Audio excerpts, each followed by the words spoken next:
Hi guys! Ayan, ipapakita ko sa inyo yung mga ginawa ko ngayong araw. Ayan, ito yung pa-order ko kasi guys. Itong dalawang naka-styro, sobra po.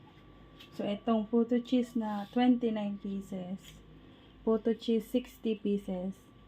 Kuchinta with cheese and yema 50 pieces. This one is 120 pieces sa large na bilao.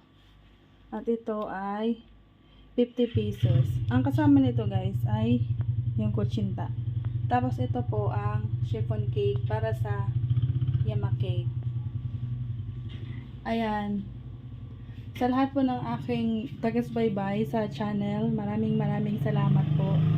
Ayan, kahit na hindi po ako nakakapag-upload, I'll make sure naman na meron pa rin kahit pa paano. Minsan may short videos, ayan. Sobrang busy lang guys. Ayan. Ito yung aming bestseller, puto cheese. Ayan. Kaya palagi in-order yan. Ito guys, hindi pa to tapos, wala pa akong sauce. So, siguro mamaya makapag-upload ako ng kinalabasan nitong ating yema cake. So, itong yema cake ko, nasa 750 ml tub. Napakakapal po ng chiffon yan. Ayan. So, yun lang. Thank you for watching.